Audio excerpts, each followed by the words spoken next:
Hi guys, Jigo TV here at pag-uusapan natin ang ano na nga ba yung mga trending na nangyayari sa Katniel at kung wala na tayong i-rewind pa sa kanilang love story. Kung ano yung sinasabi ko, tara, pag-usapan natin. Tuloy na ang ginalawang baso ni Catherine Bernardo dahil hindi na fina-follow ni Catherine itong si Daniel Padilla sa Instagram at ang kanyang username ay Supremo DP habang itong si DJ ay patuloy pa rin fina-follow ang aktres.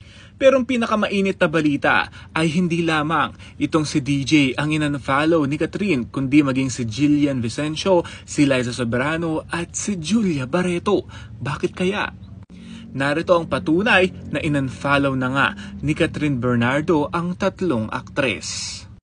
Naging uminit ang balibalitang involved din daw si Jillian Vicencio sa hiwalayan o third party sa relasyon nila ni DJ. Grabe din talaga ito. Pero bakit in-unfollow ni Catherine Bernardo itong si Jillian kung walang ginagawang masama? Dahil nag-tweet din ang young actress na hindi daw siya involved. Ngunit ano din ang kinalaman ni Liza Soberano at Julia Barreto?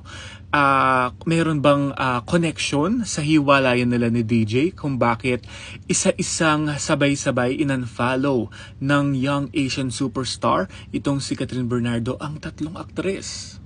Napakahirap mag-isip kung ano nga ba yung mga theories kung bakit ginawa ito ni Catherine Bernardo ng sabay-sabay.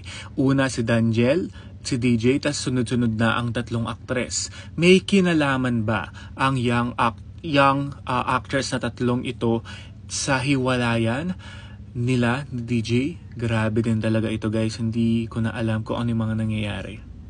Pero mukhang nagsalita na nga dito sa ganitong aksyon na ginawa ni Catherine Bernardo kung bakit o kung ano, well, siya lang nakakaalam.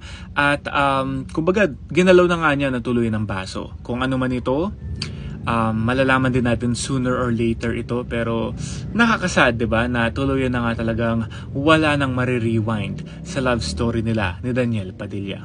That's it for now. This has been Jigo TV. Follow for more.